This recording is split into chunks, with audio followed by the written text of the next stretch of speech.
On today's episode, sun tanning, sneezes, and the sweet smell of grass. Welcome to the Collisionarium. Paradoxically, UV radiation is the only cancer-causing agent that also has health benefits. Sunlight exposure can help promote vitamin D production, can stabilize circadian rhythms, and prevent seasonal affective disorder. But prolonged exposure also causes increased aging of the skin and skin cancer.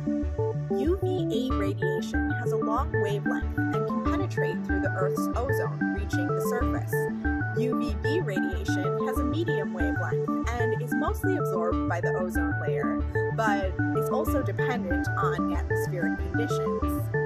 While both UVA and UVB radiation can penetrate to the deep layers of the skin, causing increased aging, only UVB radiation can cause direct damage to DNA, causing a sunburn. Human skin contains a pigment called melanin, which absorbs both UVA and UVB radiation.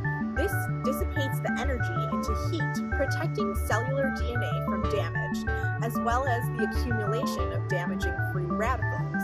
When we expose our skin to sunlight, UV radiation causes the skin cells to produce more melanin. More melanin means more protection from the harmful radiation, and also means more pigment in our skin. This is what we call a suntan. This is also why people with lighter skin tones seem to burn more easily. Less melanin in the skin means less protection from the harmful damaging effects of UV rays. Sunscreen can filter UV radiation by two distinct ways: physical and chemical agents. A broad-spectrum sunscreen should contain both elements of physical and chemical protection. Insoluble particles such as zinc oxide provide physical protection by reflecting the sun's rays away from our body before the UV radiation can penetrate into our skin. Chemical absorbers such as oxybenzone create a protective film on our skin, which absorbs the UVA and UVB radiation before it penetrates into deeper layers. The sun protection factor, or SPF, of sunscreen is not necessarily a defined amount of protection. Additionally, SPF is only calculated based on UVB radiation and not the effects of UVA radiation. A sunscreen of SPF 15 is estimated to provide about 93% protection from UVB radiation, while a sunscreen with SPF 50 provides about 98% protection from UVB rays. A sunscreen with SPF higher than that has not been demonstrated to show any additional protection. The key is to use a broad-spectrum sunscreen, to apply liberally and reapply frequently, and to avoid prolonged exposure to keep yourself safe.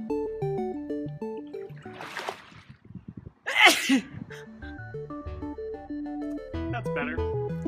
The sun sneeze, sometimes called a photic sneeze, or officially known as autosomal dominant compelling helio-ophthalmic outburst syndrome, can be pretty annoying on a bright, beautiful, sunny summer day like this one.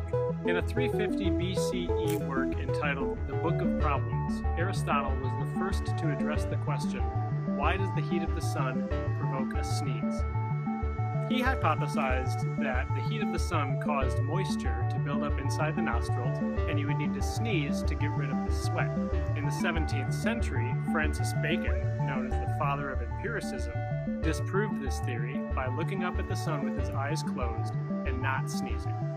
Bacon hypothesized that the cause of the sun sneeze was water welling up in your eyes because of looking into the sun, and that water seeping into your nostrils, causing you to sneeze. It wasn't until the late 1960s that the cause of sun sneezes was found to be genetic, an autosomal dominant characteristic passed on from one parent. Nearly 1 in 4 people experiences the trait, but the specific gene that causes it is still unknown. Research has led to the current hypothesis that sun sneezes are caused by a neurological mix-up for people that have the genetic trait. Sneezes are usually a response to irritation in the nose and are a reflex caused by stimulation of the trigeminal nerve, a cranial nerve responsible for stimulation and motor control in the face. The trigeminal nerve runs very close to the optic nerve, which is responsible for passing information between the eyes and the brain. When the eyes receive a lot of light or a bright light, They send a message to the brain, and the brain sends a message back to make sure that your pupils constrict and let in less light. But sometimes this nerve can also stimulate the trigeminal nerve, causing you to sneeze.